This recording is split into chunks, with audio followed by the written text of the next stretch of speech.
A 5.8 magnitude earthquake hits Montana in the area of Yellowstone National Park. Yellowstone National Park is rocking. I kept an eye on it yesterday. I didn't post anything yesterday. It was 450 earthquakes in the past 5 days. And this is a 5.8 magnitude today. This is, of course, a developing story. And we're keeping an eye out for this. 5.8 magnitude earthquake near Yellowstone does not mean a supervolcano is erupting, but it is unsettling because they're expecting the big one.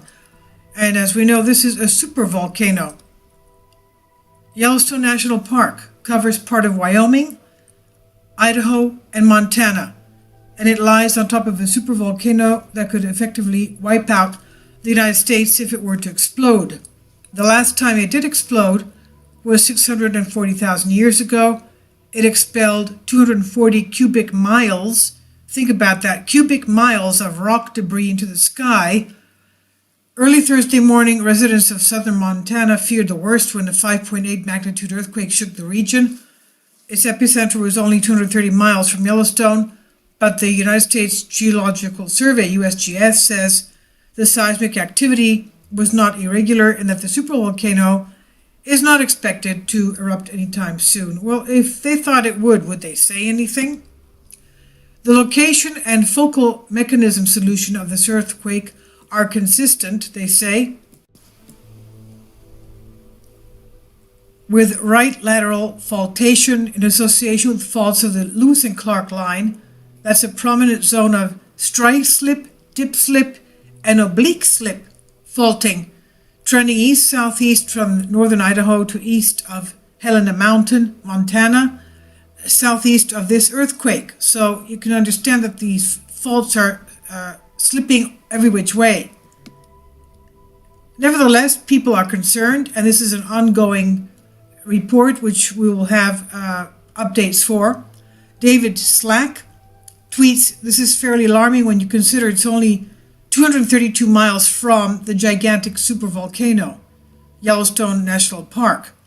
Shay tweets, "Earthquake in Bozeman, truly terrifying. Yellowstone volcano going to go off. How far is that?" Another blogger says, Bobby Finger, "from Yellowstone supervolcano."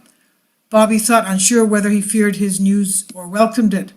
So the earthquake, which was the 8th largest ever recorded in Montana and largest in 34 years, comes just weeks after the flurry of smaller earthquakes hit the region, and as we said, 450 in the past 5 days.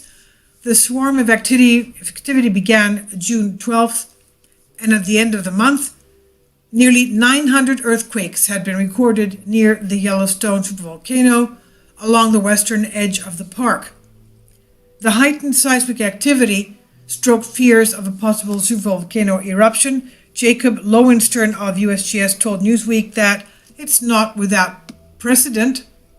Quote, "The swarm in 2010 on the Madison Plateau lasted at least 3 weeks. In 1985, there was one that lasted several months. Yellowstone has had dozens of these sorts of earthquake swarms in the last 150 years it's been visited. The last volcanic eruption within the caldera was 70,000 years ago. For magma to reach the surface, a new vent needs to be created, which requires a lot of intense geological activity. USGS puts the odds of volcanic eruption one at 730,000, and they say even if an eruption were to occur, it would likely result in a lava flow and not a cataclysmic explosion." 5.8 magnitude earthquake that hit Montana early Thursday morning may have knocked some dishes over, woken up a few residents, but the supervolcano made it through the night undisturbed, they say. Nevertheless, we know that in 2014, the United States government had entered agreements with various countries in the southern hemisphere of the earth, for residents of the area around Yellowstone to be evacuated to these countries that the United States entered into agreement with for the upcoming 10 years from 2014. 2014 plus 10 is 2024.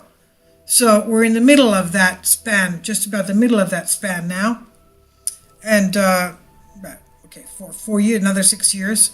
And after that, what happens? They have to pay another, how many billions, tens of billions of dollars to countries that would like to accept Yellowstone survivors, Yellowstone evacuees into their countries.